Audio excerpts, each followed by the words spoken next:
Really? Yeah. Welcome back in. We are now in the Tiger fan zone after talking some cross country. I don't know if you guys knew those are two state qualifiers for the state meet from Lubbock High. That's a huge accomplishment to get to that level from anywhere. But Lubbock's got 4 kids going in 5A, so that's a pretty cool deal. I mentioned I want to talk a little bit about football before we jump in with these guys.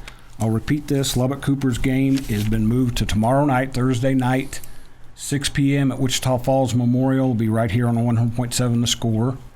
Let me get the other games over. I know I can talk about Friendship because they're sitting right here. Friendship goes to Odessa, takes on Odessa High at 7:30 p.m. Friday at Ratliff Stadium. That's on Double T 97.3 FM. Call the other ones up here. That's where it was. It's got a lot of volleyball in the way. Thursday, Coronado's at home against Amarillo High at Lowry Field. That's on 96.9 The Bull. I mentioned Lubbock Cooper's at Wichita Falls Memorial. That's the only game that's been shifted to a different night so far. Friday night, other than Friendship, Caprock comes to town. They take on Lubbock High at Lowry Field. That's District 2 5A Division 1. That's down the radio dial with Rob Rowe on the call. Estacado takes not a horrible road trip. They go up to Borger for their next District 2 4A Division 2 game. That's also down the dial a little bit with Nick Long on the call. Trinity Christian's game has been affected a little bit by the weather. They now kick off at 5 p.m. at Grapevine Faith. Lubbock Christian's at home against Covenant Christian. That's the HubCityPreps.com game of the week. That's at Mass Rider Capitol Field. And the 2 TAP 6-man teams in town are in action. Not in town, but one of them is. Christ the Kings at home against San Jacinto at 4 p.m. Kingdom Preps, they're going to head the same direction, sort of, as Friendship. They're going to Midland Holy Cross at 7 p.m. Friday. Monterey's open this week. Liberty's open this week. I think that's everybody. That's your football schedule. But the big one, just to make sure folks know, is Lubbock Cooper will be playing tomorrow night in Wichita Falls. No weather for you guys, Jay, in Odessa as far as we know. Possibility. But we'll see. I know there's shame on us, Randy, though, if that's all it takes to throw the Tigers off our game. You guys have heard that before, haven't you? I bet they have. Your guys are very good at repeating the coaching mantra. I will say that. That's a big compliment. I guess that means they're listening, huh? You brought 2 defensive backs with you, correct? Yes, sir. 2 corners, 2 starting corners. And these guys had big shoes to fill coming into the season, and they've filled them well. Chrishaud, we talked, grab the microphone there, we talked the other day. You talked about kind of watching the older guys in front of you the last few years and kind of watching what they did. Being out there full-time, the 2 of you, what's it been like these 8 games so far? 7 games. It's been great. You know, I try not to, like throughout the off season, I try not to let the pressure get to me. So I just did my thing, you know, put in the work and made sure I was able to put my best performance for the team this season. You guys both got put on an island a lot last week against Midland Legacy. We'll just say the score here. Midland Legacy won 45-42 the other day. Great game back and forth. There were some things that both teams, I'm sure, would like to do better. But you guys were out on an island against really good receivers the other day. Dominique, and you've seen good receivers a lot this year, but what was that challenge like the other night? It was pretty different based on the opponent I had in front of me. He was way taller than I was. Number 7? Number 5. Number 5, okay. So he was a highly skilled player. I feel like I did great compared to the first half. We made a few adjustments, and we helped our team give a great opportunity to win. Yeah, we're going to talk about the adjustments you guys made, because I was very impressed with what you guys did after Chase got hurt, because I thought the defense stepped up and played big. Number 5, I'm so used to coaches giving me numbers, I probably should know his name, but is that as Clint told you, is that a kid that's headed to college somewhere? I believe he is, but I don't know where. Because that looked like a ready for college receiver, and watching you guys for the last several years, no doubt he was we've seen a few of those. So, and they had athletes. They got off the bus. You guys, I don't know if you're allowed to look at them getting off the bus, because they had some dudes, and you guys stood up to them very well. Not that you guys don't have dudes, you have plenty of them. For both you guys, what did you learn from that game now that you can take into these last 3 starting Friday at Odessa High? To just keep trying to execute better and always believe in our coaches and our team. What about you, Chrishaud? This game really, I feel like it really showed me that we can really guard anybody. So it's just more of a confidence thing for me, not being too worried about who I have in front of me. You've seen some receivers. Cade Gant from Lubbock Cooper. I'm trying to think, who did Byron Nelson have? Their quarterback was really good. Did they have some? They did. So you guys have seen Memorial had a few. Yeah. Memorial, Everybody's had a few. Everybody, and when Coach gets tired of the coach. I think he agrees with. When you get in your district 2-6A, there's always going to be some cats out there. There's going to be some guys that can make plays. But I want to go back to what I said before. Chase gets hurt. That's your guy. That's kind of the center of the universe for the Friendship football program this season. He went down. Defense could have just kind of deflated and let them run crazy. You guys played better after Chase got hurt. Chrishaud, was that something that you guys talked about, or was that just it was time to step up? You knew that. Yeah, so I feel like we all knew it was time to step up. We couldn't be lackadaisical on the field no more because we knew we had to help the offense adjust. And we just made sure to talk to everybody, make sure we were uplifting. Even when things didn't go our way, we made sure to keep our confidence. What did I tell you, Jay, the stat that I think I put in the story, that until they got the field goal drive, I think they had 17 yards on 17 plays coming out of halftime. That'll keep you in games right there. Dominique, same thing. You mentioned some tweaks at halftime. I don't want you to give away any secrets because you may need those tweaks again, but what did you guys do better after you came out in the second half? I would say the main thing we did better was showing more grit. I feel like after Chase got hurt, we kind of realized like we need to hold it down for the offense and we need to have their back like how they have our backs. Yeah, those guys have done that both ways before. So coming up on a break, we're going to talk more Tiger football. They head to Odessa Friday, 7:30 p.m. at Ratliff Stadium on Double T 97.3 FM. We'll be back after this break in the Tiger Fan Zone on 100.7 The Score. Bringing you the latest news from Friendship Athletics. This is the Tiger Fan Zone podcast from 100.7 The Score.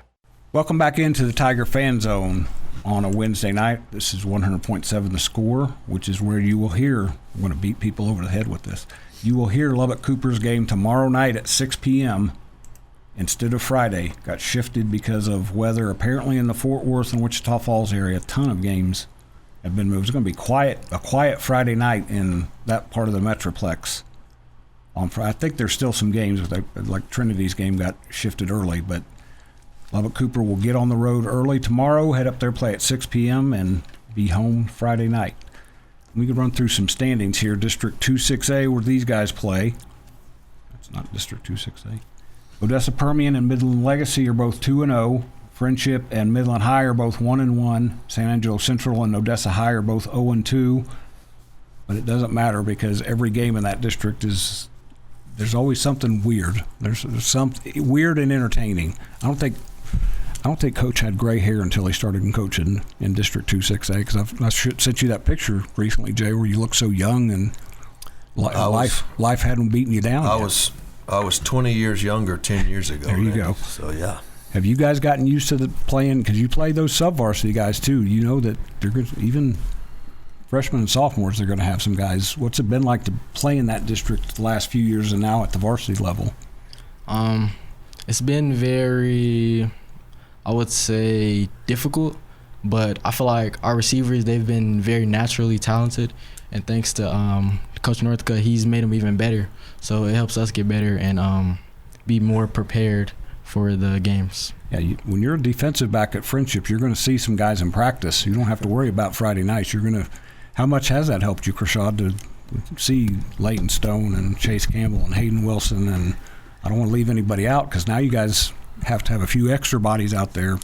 Graham Stevens, Peyton Archibald, who else is hurt that I'm missing? Isaiah Gilliam. And Zaid McClure. So all those, you've had to defend all those guys the last few years. How much has that kind of toughened your skin? It's definitely toughened my skin a lot. It's been a challenge, but it helps me for the games, helps me get a bunch of different looks of different receivers, different styles. So when it comes to game time, I'm ready for anything. I think you told me a few weeks ago that you've checked Chase in practice quite a bit. Yes, sir. You better eat your Wheaties for that. I think one thing that really stands out about both these guys and did really in the game was the way they play corner, or the way we play corner, and the way we ask them to do it is they play a lot of press man coverage. They're playing press almost every third play, and so you have to be very technical with, how you do that to be good at it, and then you have to have discipline to where even if some of these receivers get a step on you, you have to learn how to not look back. Yep. You have to learn how to play their hands and play the ball, and these guys are great at that. In fact, I would say that is one of the best attributes that they both have is when they're in a pressure situation and the ball comes their way, they fall back on their training and their discipline, and they remember those little things like don't look back, play the ball. They're always in good position. They're just very consistent with everything they do with playing their position. And as you can see, they both have great attitudes, and they're great guys.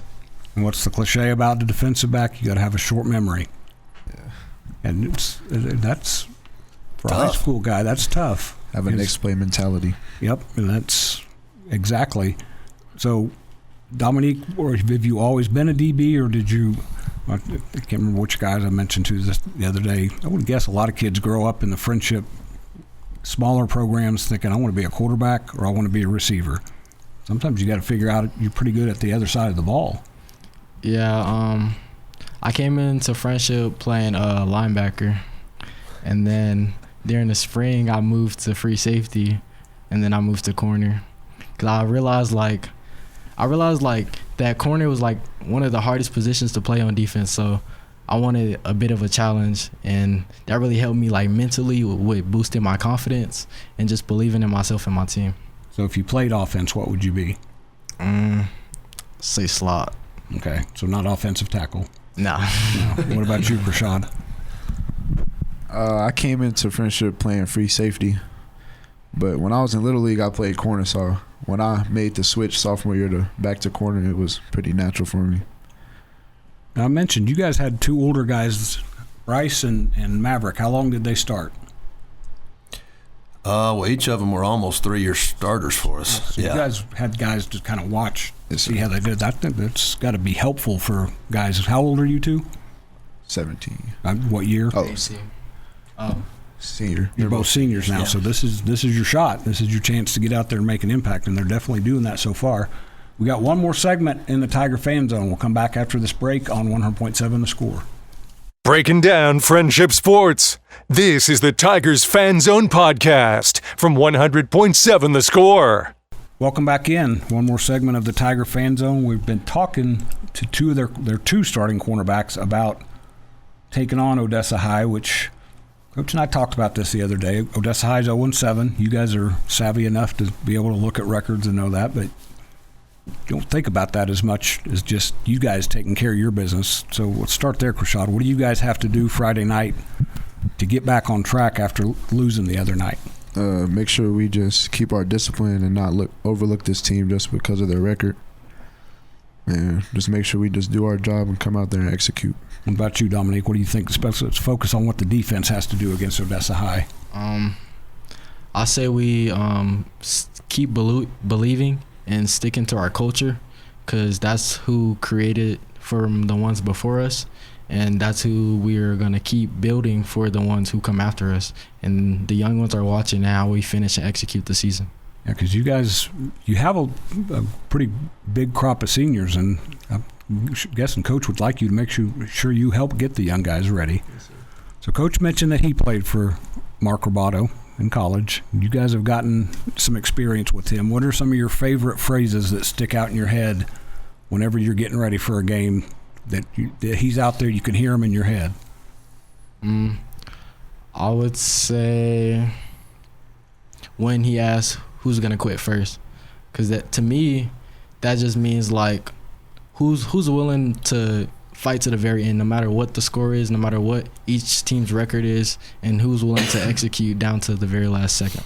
What about you, Chrishaud? What's a Coach Robotoism that's popular in your mind?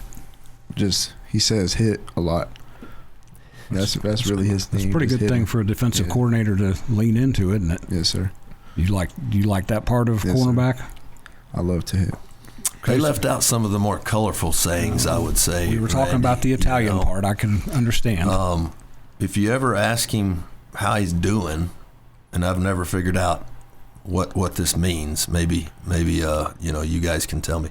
He'll say, if I was any better, I'd be twins. All right. So I don't really know what that means, but that's a pretty common saying. I'm not going to age him, but he's obviously older than you and I a little bit. Got to be a little bit. Is he a grandpa? Not yet. No. Okay, so that's good training for a grandpa. That's a good thing for a grandpa to say, because he'll get grandchildren to go, "What? What are you talking about?" Yeah, I'm not sure anyone really knows what that means, but he must mean something by that. So he's the defensive coordinator. Who's your position coach? Coach Ramos. And Coach Ramos has been with you the whole time, or is he fairly new? Been with us the whole time, and he's a Friendship Tiger graduate, so he bleeds blue and gold. It's got to be pretty cool for you to play for a guy who wore that same uniform. Yes, sir. He's very experienced in the friendship. What about you? When he talks about what he used to do, you don't have to start Googling. I don't know. High school kids Google. I don't know. That's an old person thing too. You don't have to try to find out where he played. Just what's some of the best friendship stories he's told you? I would say the times whenever he used to play against like teams that do wing tee, they did it like completely different than how we did it. So it's very interesting. Whenever I ask your offensive teammates if they'd like to run the wing tee, they kind of pull back. They kind of enjoy what coach has going for them on offense. It's friendly for receivers. Yes, it is, and quarterbacks. What's Coach Ribb's license plate say? I'm going to put you to a test here. I don't know. Oh, does it? Let Chrishaud's going to get surprise you down? Yeah. It says turnover, but it's got what else above it? Think turnover. And I think you got a sign on the sideline that says that too, don't you? Yes, sir. Yes, sir. We do, yes. Along with all your... You got to make sure you hold it up facing the right direction based on which unit's out on the field. If we're out on the field on offense, we don't want that side held up. And you guys put some thought in it too the other night because you got some takeaways. Yes, sir. Yeah. You had some takeaways, but I'm not glazing over Odessa High, I promise, but these next 3 games, the turnovers that you guys take away, how big are those going to be if you guys want to get back to where you're used to being at that time of year? They're going to be very big for us. We need, and these district games in this 2-6-8 district, you got to get turnovers, I feel like, to be able to compete in the game. It's kind of cool to give the ball back to those guys on your offense because they know what to do with it. We didn't even talk about special teams tonight. We gave them. Now you guys both play special teams. Yes, sir. Yep. So I'm going to guess you heard a little bit about special teams this week. So in order to start on our team, you have to start on special teams, with the exception of one player, and I'll let you guys guess who that one is. We're back, I can imagine. That wraps us up again, 7:30 Friday at Rattler Stadium against Odessa High. We'll come back after this break in the Pirate Fan Zone on 100.7 The Score.